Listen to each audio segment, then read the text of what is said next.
So welcome back to the workshop then, and I'm just about to start work on carving the mandolin neck.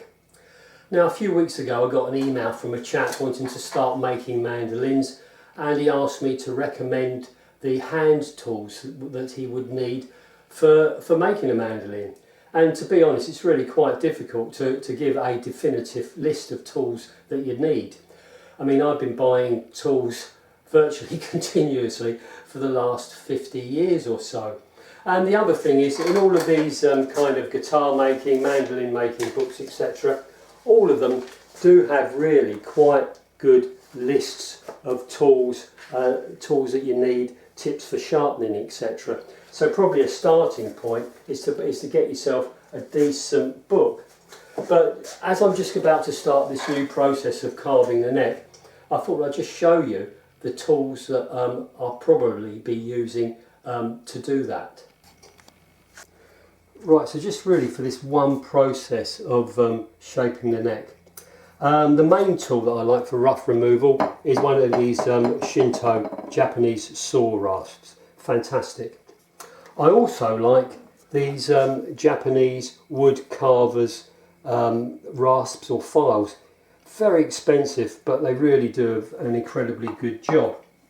This is my old handmade Swiss rasp, which I probably bought about well, when I was at London College of Furniture, so I probably had that almost 50 years and I still use that. So it just goes to show you, you know, you buy something that's of quality and it will last you. Spoke shaves are obviously something that people like to use for carving necks. I use this one, this Veritas one, quite a bit, but also I've got these more traditional wooden ones, and you know, the type of spoke shave that I will use will really be dictated to by the wood that I'm carving, the grain pattern, etc. One of these spoke shaves will suit a neck better than others, and you know, you use things like cabinet scrapers as well. And of course, as you're going, you've got to check your progress. So you probably need something like one of these profile tools for the profile of the neck. You need to measure the overall depth. So you need to have a decent pair of calipers. And I've got this little kind of giant fret rocker, as I call it, for checking how straight the neck is on the mandolin. And of course it's short like that because you have got short runs on the mandolin neck, abrasive papers, etc. So yeah, just for that one process, as you can see, there is a lot of tools that you could be potentially using. So what I want to do first is remove the waste wood along here and take it down to the edge of the fretboard and blend this into the heel, and the shape of the head here, blend that into the neck as well. Just like to get that profile, that, I guess, that front elevation looking right, and then flip it over and do the other side. And like I say, start off with the with the Shinto rasp.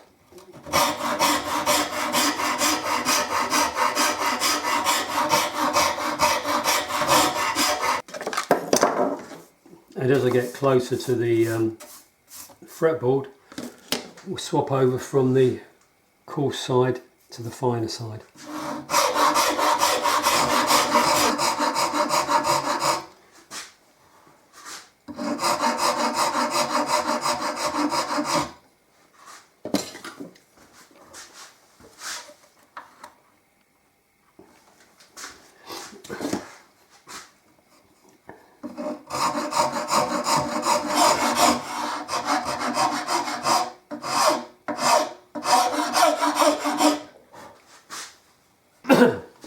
And now I've just swung the vise round, and of course that made me think about tools again, because one of these pattern makers vices is absolutely indispensable for guitar makers, mandolin makers, luthiers, any woodworker.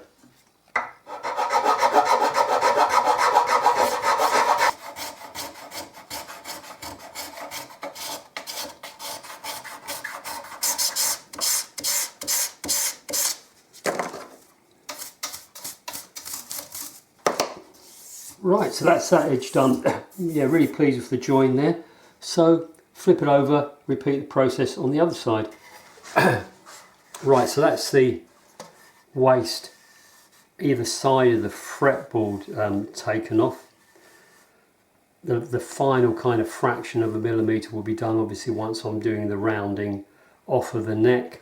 And it's always a great relief to see the neck joint to the body and to make sure that it's all nice and clean and crisp, which it is. So the next thing now is to start reducing the depth, getting down to the final depth. And I like it at about 21 here, and really going 21 until it starts to blend in to the heel.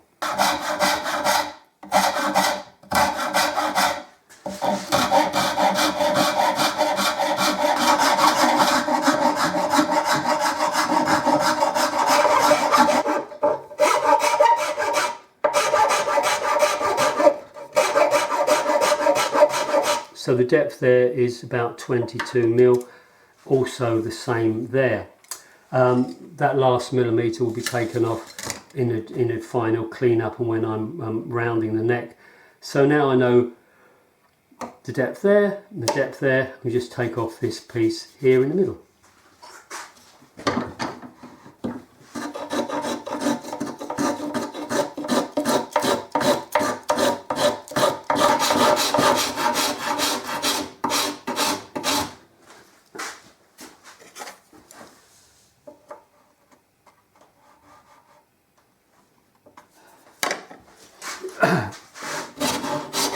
So that's the bulk of the waste removed. So I can now concentrate on getting the correct profile of the neck. So I start my neck carving process by kind of taking off these corners, this side and of course the opposite side.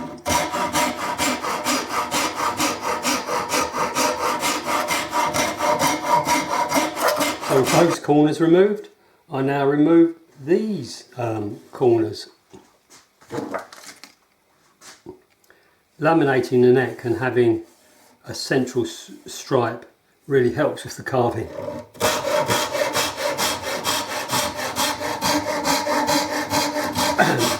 So I'm just going to roughly shape the heel now, which gives me enough kind of relief in this area to be able to blend the neck once I carve it into the heel. Because you can't be too afraid of taking wood out of here. You don't want that to be clumpy and kind of square there. You want it to be nice and round so you can get your thumb right round there.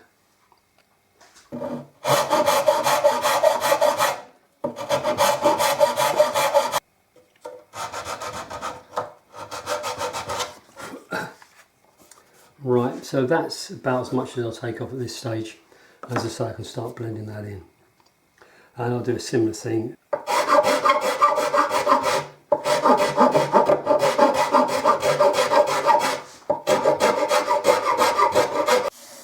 Right, so I think I'm ready to now actually start the final shaping process along the length of the neck. Right, so I'm going to start shaping the neck, and this is where the profile tool comes in. I mean, when I look at this,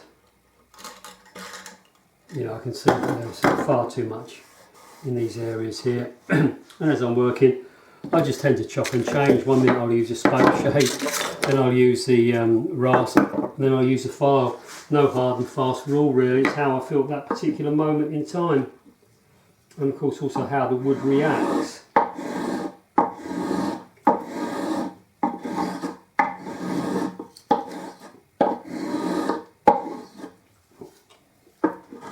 What I do know is I take it very slowly. One wouldn't want to make a mistake at this stage, would one?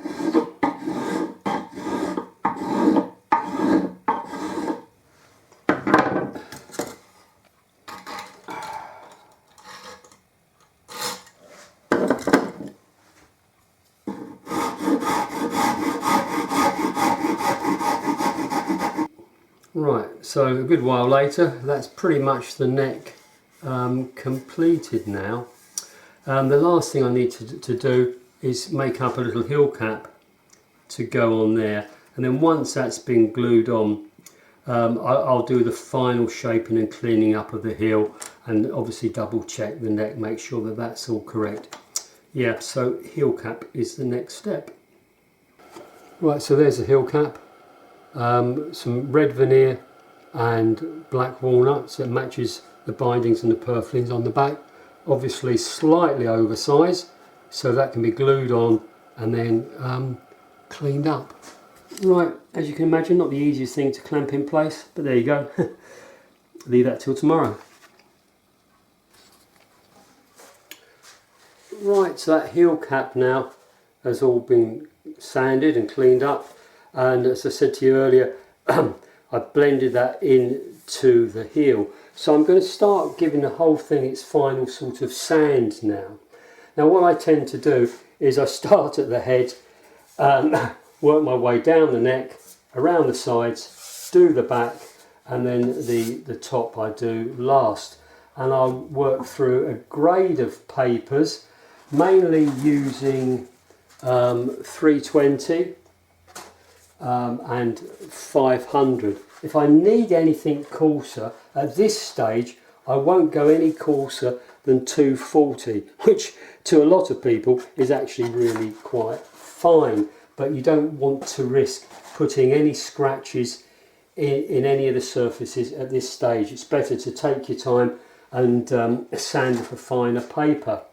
Yeah, so I'm going to do that now. Not much to see really, so I shall don my dusk mask and get on with it.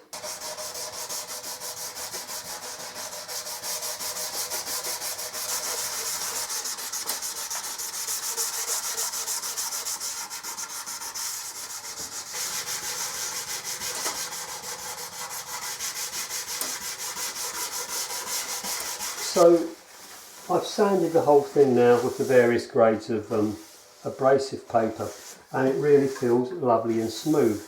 But as soon as you apply a finish to that surface, the wood fibres will swell up and they will protrude above the surface, giving you a fairly coarse texture. So to stop that from happening, what you do is you dampen the whole thing down just with some water. So you run it over the whole surface, and that will cause the wood grain to swell, the fibres to swell, and then once that's dry you can give it another sand with maybe the 500, and having given it that second sand and the grain haven't risen once, it shouldn't happen when you apply the finish. So you'll get a much better result with whatever finish you're applying to it. And also when you do this, it acts as quite a good visual check, because it does kind of highlight any blemishes that you may want to go over again. But yeah, so that's what I'm doing now. I'm not giving it a wash, I'm raising the grain.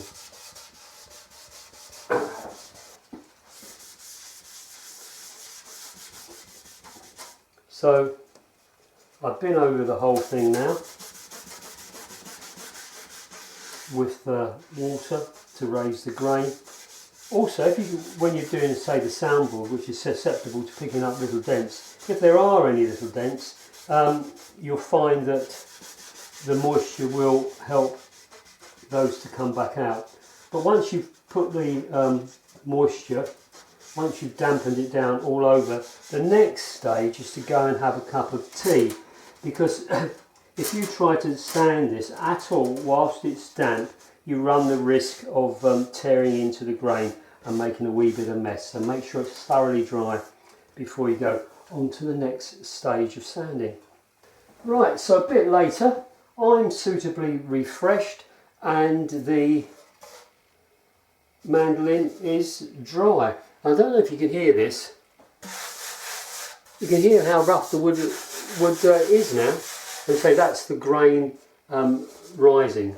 So I'm going to sand it all down again with 500 grit. So with the mandolin all nice and clean, what I'm doing now is I'm going over the whole thing with just a very fine coat of diluted sanding sealer. So that will help, well it will keep it clean whilst I'm going through the setting up process. And sometimes when you're setting it up, you'd like to stick bits of tape, masking tape, on the body for various sort of centre lines, dimensions, etc. And of course the sanding sealer will protect the wood from that masking tape. So yeah, one coat all the way over, and of course the other nice thing is you get a bit of a sneak preview of what the finished instrument will look like, because it's not until you have got some kind of finish on wood that you can really appreciate the grain and the colour, etc.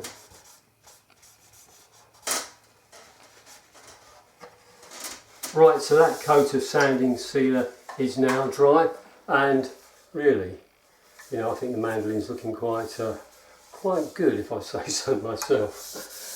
So the next step is for me to fit all the hardware on it, make the bridge, and set it up and get it playing. And then once I've been through that process, it will all get taken apart and the final finish applied. Yeah, but I think that's all in a forthcoming episode. So until then, you take care. Thanks for all of your interest, and we'll see you again soon. Cheers then.